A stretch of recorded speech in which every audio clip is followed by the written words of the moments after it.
6টা দোয়া এবং জিকির আছে, যেই দোয়া জিকিরগুলো কোরআন হাদিসে বর্ণিত সকল দোয়া জিকিরের খোলাসা, সারমর্ম এবং নির্যাস। এই 6টাকে যদি কোনো মুসলমান নিয়মিত আঁকড়ে ধরে, তাহলে কোরআন এবং হাদিসের যত দোয়া এবং জিকির আছে কেমন যেন তার নির্যাসটা নিয়মিত সে আমল করলো।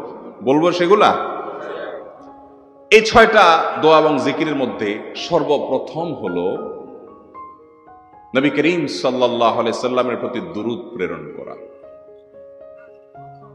নবীজি সাল্লাল্লাহু আলাইহি সাল্লামের প্রতি দুরূদ প্রেরণ করার আমল এরকম আমল, আপনি যদি সারা দিনে শুধুমাত্র নবীজির প্রতি দুরূদ প্রেরণ করার আমলটাই জিকির হিসাবে সবচেয়ে বেশি করেন, দোয়া হিসাবে যদি এটাই আপনি সারাদিন করতে থাকেন, তো আপনার জন্য যথেষ্ট হবে, আল্লাহর কাছে আর কিছু না চাইলেও চলবে।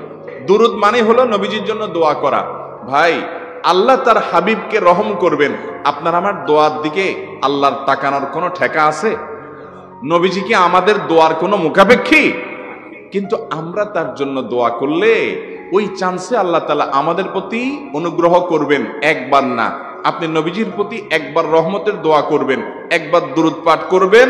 মান সাল্লা আলাইয়া মাররাতান সাল্লাল্লাহু আলাইহি আশরা, নবীজি সাল্লাল্লাহু আলাইহি সাল্লাম বলেছেন, একবার আমার জন্য তোমরা দোয়া করলে, আমার প্রতি দুরূদ পাঠ করলে, আল্লাহ তাআলা তোমাদের জীবনে 10 বার 10 জায়গায় 10 টাইমস তোমাদের উপর আল্লাহ তাআলা অনুগ্রহ করবেন। আপনি টেরও পাবেন না কত জায়গায় আল্লাহ অনুগ্রহ করেছেন। আল্লাহ বাঁচাই দিয়েছেন, একটুর জন্য শেষ হয়ে যান নাই। ওই যে দুরূদ পড়ছেন, আল্লাহ তাআলা রক্ষা করছে, আপনি খবরও নাই। আল্লাহ তাআলা আপনার প্রতি বিশাল একটা দান করছে, আপনি লক্ষ্য করেন নাই। ওই যে দুরূদ পড়ছেন একবার, 10 বার রহমত হবে। এভাবে যত দুরূদ পড়বে সে তত রহমত এবং অনুগ্রহ পাবে। বেশি করে পাঠ করবো তো ইনশাআল্লাহ। সবচেয়ে শ্রেষ্ঠ দুরূদ, সবচেয়ে উত্তম দুরূদ হলো দুরূদ ইব্রাহিম, যেটা নামাজে পড়েন। আর সবচেয়ে সংক্ষিপ্ত দুরূদ হলো সাল্লাল্লাহু আলাইহি ওয়াসাল্লাম। এছাড়া নবীজির প্রতি দোয়ামূলক যে কোনো দুরূদই আল্লাহর কাছে গ্রহণযোগ্য হতে পারে, যদি দুরূদের অর্থের মধ্যে, কথা বলার মধ্যে খারাপ কিছু না থাকে। 6টা দোয়া হলো কোরআন হাদিসের শত শত সহস্র দোয়ার নির্যাস এবং খোলাসা। তার 1 নম্বর হলো দুরূদের আমল। করবো না বেশি বেশি ইনশাআল্লাহ? আমার জীবনে বহুবার এমন হয়েছে, বহুবার এমন এমন বিপদ যে দেয়ালে পিঠ ঠেকে গেছে, এখান থেকে উদ্ধারের কোনো পথ আর চোখের সামনে দেখা যাচ্ছে না। আমি এই আমলটি, এর পাশাপাশি ইস্তেগফারের আমল, যেটা 2 নম্বরে বলবো আমি, এই 2টি আমল কন্টিনিউয়াসলি করে গেছে, হরদম প্রতি নিঃশ্বাসে নিঃশ্বাসে, বাস টয়লেটের টাইম বাদে বাকি ফুল টাইম এইটা দুরূদ এবং ইস্তেগফার অব্যাহত রাখছি।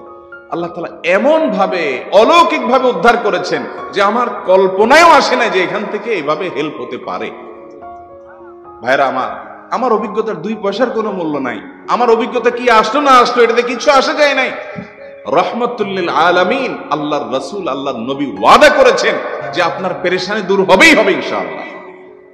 অতএব দুরূদের আমল বেশি বেশি করব না ইনশাআল্লাহ। নাম্বার 2, ইস্তেগফার। এটাও বেশি বেশি করতে হবে, কারণ ইস্তেগফার সম্পর্কে কোন কোন হাদিসের ভাষ্যের মধ্যে মান লাজিমাল ইস্তেগফার ভাষ্য এসেছে, অর্থাৎ যে ব্যক্তি ইস্তেগফারকে আঁকড়ে ধরবে, এটাকে কন্টিনিউয়াসলি করবে, ইস্তেগফার কখনো ছাড়বে না, সবসময় তার মধ্যে ইস্তেগফার অব্যাহত থাকবে, ওই ব্যক্তিকে আল্লাহ রাব্বুল আলামিন বিভিন্ন পেরেশানি থেকে সারপ্রাইজড হওয়ার মতো এমন এমন পথ বের করে দিবে যে সে চিন্তাও করে নাই। তার পেরেশানি থেকে মুক্তির পথ আল্লাহ তাআলা দেখায় দিবে। ইস্তেগফার কিভাবে করবেন ভাই? ইস্তেগফার এমন একটা আমল, এটা ছাড়া তো আমাদের উপায় নাই ভাই।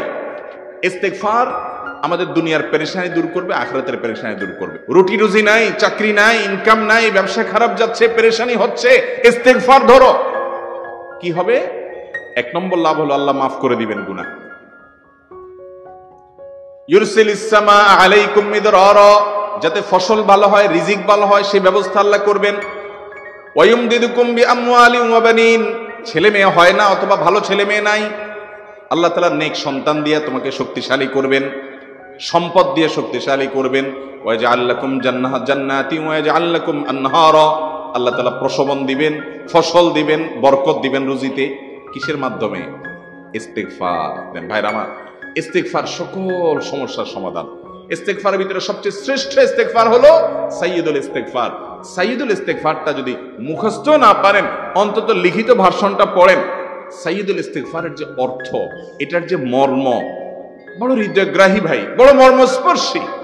ইমানদার এটার অর্থের দিকে তাকায় যদি পড়ে তো তার অন্তর না গলে পারে না। ভাইরা আমার, অর্থের দিকে লক্ষ্য করে করে মর্মটা বুঝে বুঝে একটু সাইয়্যিদুল ইস্তিগফার পড়েন। লেখা দেখে দেখে পড়েন, ইউটিউব থেকে দেখে দেখে পড়েন, কিন্তু পড়েন। এটা হলো বড় ইস্তিগফার। এত বড় ইস্তিগফার পড়তে পারেন না, কোনো পেরেশানি নেই, কোনো অসুবিধা নেই। সবচেয়ে ছোট ইস্তিগফার হলো আস্তাগফিরুল্লাহ, আস্তাগফিরুল্লাহ, আস্তাগফিরুল্লাহ। আল্লাহ আপনার কাছে ক্ষমা চাই, কত ভুল হয়ে যায়, কত অন্যায় হয়ে যায়। ভাইরা আমার, এটা হলো রিমুভার। ভুল করে কিছু লিখছেন, রিমুভ করে ফেলছেন, শেষ হয়ে গেছে। আপনি ঘন ঘন ইস্তিগফার পড়তে থাকেন, অগণিত ভুল হয়, অগণিত ত্রুটি হয়, বারবার ইস্তিগফার এগুলোকে সবগুলোকে শেষ করে দেয়। ভাইরা আমার, নিরাপত্তা এনে দেয়। আল্লাহ কোরআনে কারিমে বলেছেন যে আপনার রব আপনার কওমের প্রতি আযাব নাজিল করবেন না যদি আপনি থাকেন। আর যদি তারা ইস্তিগফারে রত রাখে তাহলে গণ আযাব আল্লাহর পক্ষ থেকে আসবে। আরেকটা ইস্তিগফার হাদিসে বর্ণিত, আস্তাগফিরুল্লাহাল্লাযী লা ইলাহা ইল্লা হুয়াল হাইয়ুল কাইয়্যুম ওয়া আতুবু ইলাইহি ওয়া লা হাওলা ওয়া লা কুওয়াতা ইল্লা বিল্লাহ। এটাও ইস্তিগফার। তাহলে একটা বড় ইস্তিগফার, একটা মিডিয়াম, একটা ছোট, যার যেটা সুবিধা হয় এটা পড়েন। নাম্বার 3, এটা আমাদের বেশিরভাগ মানুষ জীবনে হয়তো শুনেনও নাই, অনেকে হয়তো শুনছেন, আমল করা হয় না। খুব সীমিত সংখ্যক আল্লাহর বান্দার আমলের তৌফিক হয়। সেটা হলো ইয়া যাল জালালি ওয়াল ইকরাম। এটা একটা জিকির, আল্লাহ তাআলাকে ডাকা, আহ্বান করা, এটাই জিকির। ইয়া যাল জালালি ওয়াল ইকরাম। নবী করিম সাল্লাল্লাহু আলাইহি সাল্লাম বলেছেন, আলিজু বিয়া যাল জালালি ওয়াল ইকরাম। তোমরা ইয়া যাল জালালি ওয়াল ইকরাম এটাকে আঁকড়ে ধরো, এটাকে নিয়মিত করো, বেশি বেশি করে বলতে থাকো এটাকে সব সময় এটাকে মুদাওয়ামাতের সাথে কন্টিনিউয়াসলি এটা বলতে থাকো, ইয়া যাল জালালি ওয়াল ইকরাম। অনেক উলামায়ে কেরাম, মুহাদ্দিসিনে কেরাম ইয়া যাল জালালি ওয়াল ইকরাম কেন নবীজি এত বেশি বলতে বলেছেন, এটার মাধ্যমে আমাদের লাভটা কি, এর ব্যাখ্যা করতে গিয়ে বলেছেন ইয়া যাল জালাল মানে হলো হে মহান মহান বড়ত্বের অধিকারী, হে জালালের অধিকারী, হে জালাল। ওয়াল ইকরাম, হে দানশীল। তাহলে প্রথম বাক্যে আল্লাহর বড়ত্বের কথা স্বীকৃতি দিয়ে প্রশংসা করা হয়, আর দ্বিতীয় বাক্যে হে দানশীল বলে আল্লাহ তাআলার কাছ থেকে চাওয়া হয় যে আপনি যেহেতু দানশীল এবং আপনি যদি মহান, অতএব আপনি আমাকে দান করেন। এটা ডাকলেই, আল্লাহকে এই বলে ডাকলেই চাওয়া হয়ে যায়। এই জন্য বেশি বেশি করে ইয়া যাল জালালি ওয়াল ইকরাম পড়তে হবে। তার 4 নম্বর হলো লা হাওলা ওয়ালা কুওয়াতা ইল্লা বিল্লাহ। লা হাওলা ওয়ালা কুওয়াতা ইল্লা বিল্লাহ। লা হাওলা ওয়ালা কুওয়াতা ইল্লা বিল্লাহ, এটা হলো সারেন্ডার করা, আল্লাহর কাছে সারেন্ডার করা, আত্মসমর্পণ করা। মানে আল্লাহ ছাড়া কোনো ভালো কাজ করার ক্ষমতা কারণ নাই, করার তৌফিক দেওয়ার ক্ষমতা কারণ নাই, আর পাপ থেকে বাঁচানোর ক্ষমতা কারণ নাই। এই জন্য আমি কেমন যেন আল্লাহর কাছে সারেন্ডার করছেন, লা হাওলা ওয়ালা কুওয়াতা ইল্লা বিল্লাহ। কোন অবস্থা, কোন সামর্থ্য, এগুলো কারোর কাছে নাই, শুধুমাত্র কার কাছে আছে? আল্লাহর কাছে আছে। এই অর্থ বুঝে আপনি লা হাওলা ওয়ালা কুওয়াতা ইল্লা বিল্লাহ বেশি বেশি পাঠ করবেন। নবী করিম সাল্লাল্লাহু আলাইহি সাল্লাম বলেছেন, তোমাদেরকে কি আমি জান্নাতের একটা ভান্ডারের খবর দিব, যেটা জান্নাতের ভান্ডার, সওয়াব টওয়াব না, সাধারণ অল্প স্বল্প সওয়াব না, পুরো জান্নাতের ভান্ডারের সন্ধান দিয়ে দিব। সাহাবায়ে কেরাম তো চাইতেনই সেটা।